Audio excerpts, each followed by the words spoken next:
We are going to study about major components of education technology. In this lesson, we will study about 4 major components which are known as 4 M's. As far as educational technology is concerned, its most important function is that it prepares the learner for better involvement in the process of learning. Education technology involves greater psychological and pedagogical preparedness, a scientific attitude and coordinated approach to the educational process as whole.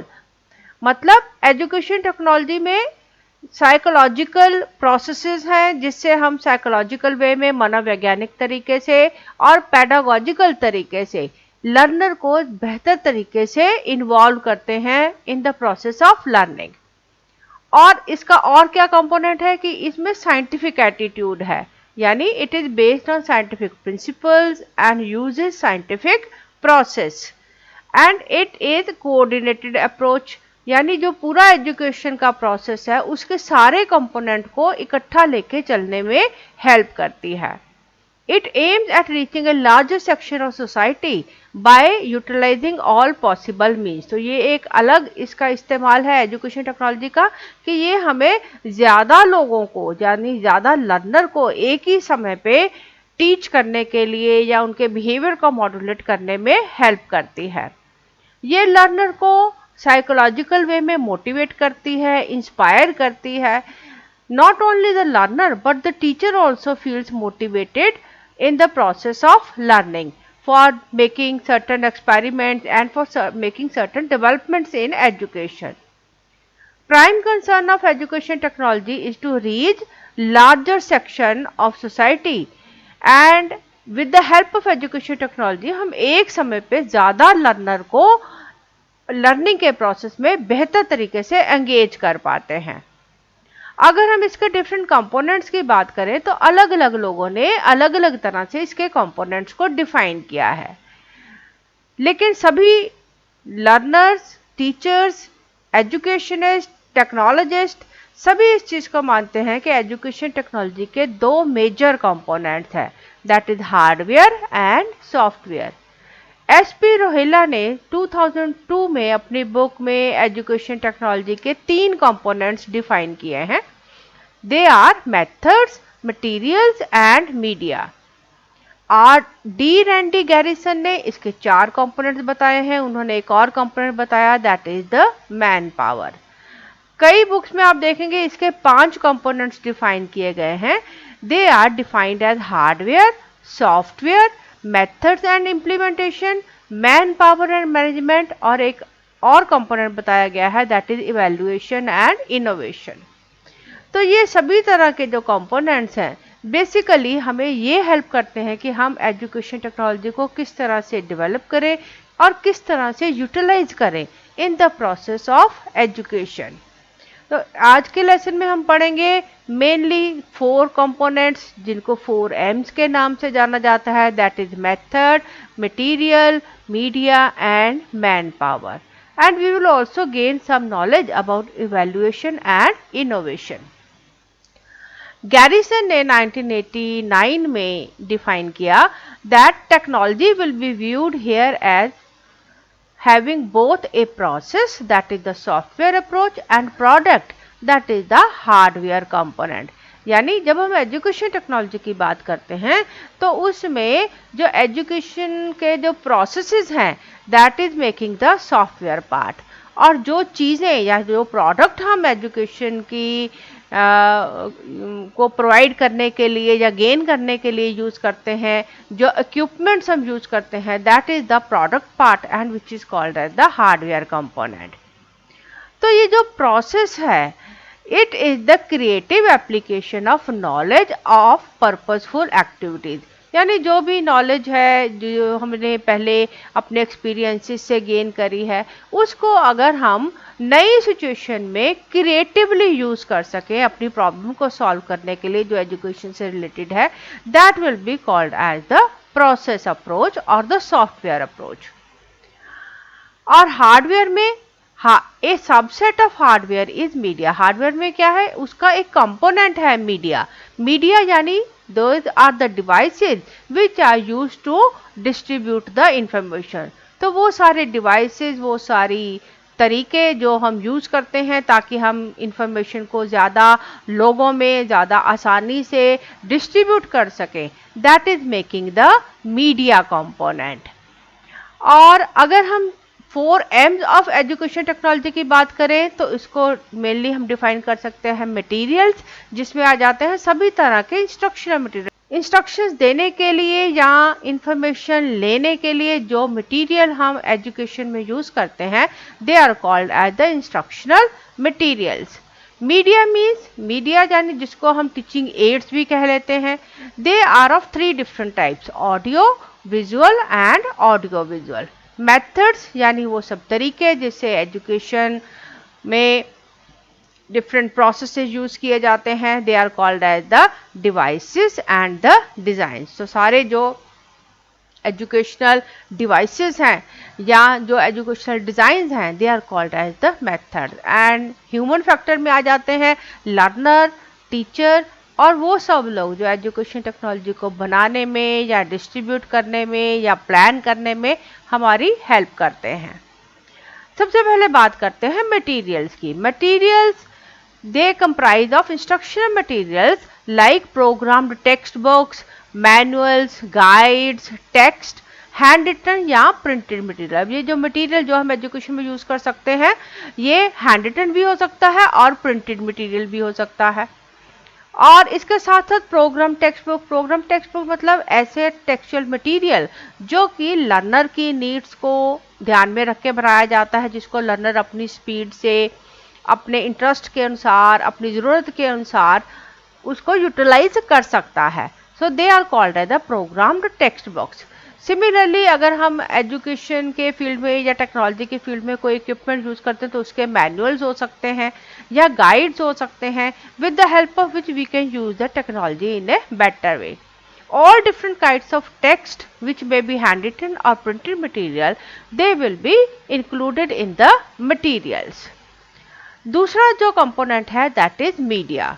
Media are commonly known as teaching aids. Teaching aids को हम use करते हैं teaching learning process को effective बनाने के लिए या उसको सपोर्ट या प्रमोट करने के लिए. यानी हम अपने जो टीचिंग लर्निंग का प्रोसेस है उसको और ज़्यादा रुचिकर कैसे बनाएं और ऐसी चीज़ों को जिससे यूज़ करके हम टीचिंग लर्निंग को आसान बना सकते हैं, जिनकी हम सपोर्ट ले सकते हैं या जिसकी मदद से हम एजुकेशन के प्रोसेस को प्रमोट कर सकते हैं, उसकी स्पीड को बढ़ा सकते हैं, इंटरेस्ट को बढ़ा सकते हैं, उसको ज़्यादा यूजफुल बना सकते हैं. Those materials they will be called as teaching aids. Teaching aids audio भी हो सकती हैं, विजुअल भी हो सकती हैं और ऑडियो विजुअल दोनों भी हो सकते हैं. जैसे रेडियो, टेप रिकॉर्डर, ये ऑडियो एड्स हैं क्योंकि इसमें सिर्फ ऑडियो कंपोनेंट रहता है, जबकि charts, maps, posters, these are visual aids. इन्हीं के कंपैरिजन में फिल्म्स और एजुकेशनल टेलीविज़न या स्मार्ट बोर्ड्स ये ऑडियो विजुअल नेचर के मीडिया हैं. ये जो मीडिया है इसका मेन फंक्शन ये रहता है कि ये हमारी टीचिंग और लर्निंग को बेहतर इफेक्टिव बनाता है और लर्निंग को सप्लीमेंट करता है, सपोर्ट करता है और बेटर लर्निंग के लिए लर्नर को मोटिवेट भी करता है. मेथड्स में आ जाते हैं वो सारे डिवाइसेस या टेक्निक्स या टूल्स जिनको हम यूज़ करते हैं ताकि हम लर्नर को लर्नर की नीड के अनुसार मॉड्यूलेट कर सकें. डिफरेंट लर्नर्स के लिए हमें डिफरेंट डिवाइसेस, टेक्निक्स और टूल्स की ज़रूरत पड़ती है ताकि हम नॉलेज को डिफरेंट तरीक़ों से लर्नर तक पहुंचा सकें. ये डिफरेंट मेथड्स हैं program learning, team teaching, micro teaching and personalized system of instructions. इन सब तरीक़ों से हम लर्निंग को बेटर बना सकते हैं, लर्नर को लर्निंग के लिए फैसिलिटेट कर सकते हैं ताकि वो बेहतर समझ बना सके, यानी उसका कॉग्निशन बढ़े, उसकी मेमोरी बढ़े, वो आसानी से याद रख सके और अपनी सभी सेंसेस को यूज़ कर सके for teaching and for better learning outcomes. Next component is manpower. Manpower means all human factors. Human factors learners भी हो सकते हैं, teachers भी हो सकते हैं, वो सब लोग जो एजुकेशन टेक्नोलॉजी को बनाने के लिए या प्लान करने के लिए या डिस्ट्रीब्यूट करने के लिए हेल्प करते हैं, that will be included in the man power. Manpower is an essential component of educational technology which intertwines the web of methods, materials and media and make them useful in educational context by handling and guiding educational process. तो man power का main काम क्या है कि ये educational process को handle करता है, उसको कंटिन्यू करता है, उसको इम्प्लीमेंट करता है और इस इम्प्लीमेंटेशन में वो मेथड्स भी यूज़ करता है, मटेरियल्स भी यूज़ करता है और मीडिया भी यूज़ करता है. तो ये जो तीनों कंपोनेंट हैं ये नॉन ह्यूमन कंपोनेंट्स हैं, ये अपने आप से वर्क नहीं कर सकते.